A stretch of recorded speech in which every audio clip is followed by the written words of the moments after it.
사건을 거치면서 한국에는 큰 변화가 일어날 가능성이 많습니다. 왜 그런 거 아니?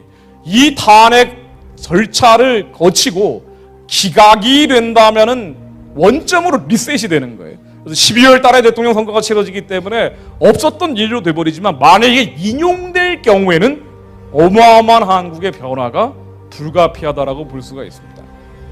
그렇기 때문에 한국의 이 이념적인 정체성이 좌파적으로 많이 바뀌는데 급진적으로 가속화될 가능성이 많습니다. 이 역사적인 정통성은 뭔가 아니 한반도의 유일한 합법 정부가 대한민국 말고는 없다는 거예요. 북한 정권은 합법 정부가 아니라는 겁니다. 이게 한국의 가장 핵심적인 역사적 정통성이라고 해요. 헌법 3조에 그렇게 나와 있어요. 자, 그래서 북한 정권은 헌법적으로 반국가 단체, 반란 단체, 반역 집단이기 때문에 북한 정권에 지배받고 있는 북한 주민들은 대한민국 국민이 됩니다.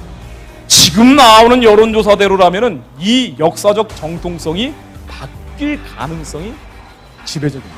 왜냐하면 지금 다음번 대통령 선거에 가장 유력한 후보들이 다 이 얘기를 공통적으로 하고 있기 때문에 어떤 주장이냐? 한반도의 유일한 합법 정부가 대한민국뿐 아니라 북한 정권도 국가로 인정하라는 거예요. 북한의 핵미사일을 사실상 완성해버렸기 때문에 이걸 대비하기 위해서 사드라는 미사일 부대를 한국이 들여온다는 것인데 이것은 기본적으로 주한미군의 28,000명을 보호하기 위해서 주한미군이 들여오는 거예요. 주한미군을 보호하기 위한 것이 첫 번째 목적인데 만일 사드를 무효화하거나 백지화하게 될 경우는 주한미군을 보호할 수가 없고 그 결과 한국에 있는 주한미군은 철수해야 된다는 여론이 미국에서 나올 수밖에 없습니다. 그래서 이 사드가 백지화되고 무효화되면 한미 군사적인 동맹 관계가 이완되거나 해체되는 관계로 갈 가능성이 높죠. 근데 지금 여론조사대로라면 아마 이 대외 관계가 크게 미국에서 중국 중심으로 바뀌면서 당연히 북한 문제에서도 큰 방향의 변화가 일어나게 될 겁니다. 통일을 어떻게 할 것이냐에서도 큰 방향이 두 가지가 있는데 하나는 북한을 압박하고 봉쇄하고 만일 북한에 변화가 없다면 무너뜨려야 된다는 입장이 하나가 있어요. 아마 박근혜 이명박 정부가 이 노선에 해당했다라고 큰 범주에서는 볼 수가 있을 겁니다. 자, 그런데 이제는 화해협력 공존이라는 이름으로 아까 제가 말씀드린 북한에 대한 국가성을 인정함으로써 한반도의 유일합법 정부가 대한민국이라는 역사적 정통성을 바꾸고 대외관계 역시 미국에서 중국 중심으로 변하고 통일 문제에서도 북한에 대한 압박과 봉쇄와 붕괴가 아니라 화해와 협력과 공존이라는 이름으로 개성공단을 제기하고 금강산 관광을 제기하고 북한에 대한 인권 유린을 비판하는 대신에 북한의 식량을 줘야 한다는 쪽으로 큰 틀이 바뀌게 됩니다. 지금 여론조사입니다. 이 마지막은 뭔가 아닌 연방정. 북한 정권과 화해하고 협력하고 공존하는 그 마지막은 북한 정권도 하나의 국가이기 때문에 한국도 국가인 바 두 개의 국가가 연방제 형식으로 통일을 해야 된다라는 쪽으로 바뀌게 될 것 같습니다. 지금 여론조사대로라면 국가보안법이 폐지됩니다.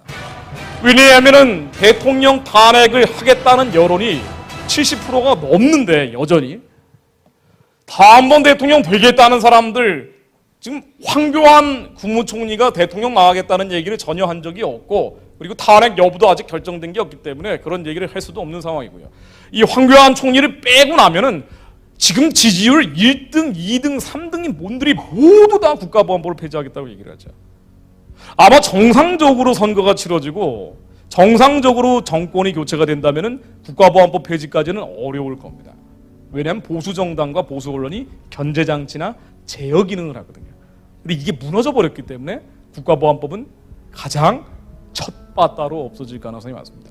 국가보안법이 없어지게 되면 어떤 일들이 벌어지는 거 아니에요. 일반 국민들의 삶과는 직접적으로 관련이 없을지 모르지만은 한국의 주체 사상파, 북한의 태양신 정권을 추종하는 사람들 한국에 10만 명 이상 있다라고 하고 예전에 통합진보당도 해산될 때 헌법재판소에 의해서 이 정당은 주체 사상파들이 지휘하고 있고 주체 사상파들이 지휘하고 있기 때문에 북한식 사회주의를 폭력을 동원해서라도 실천을 하려고 한다라고 해서 해산이 된 거예요.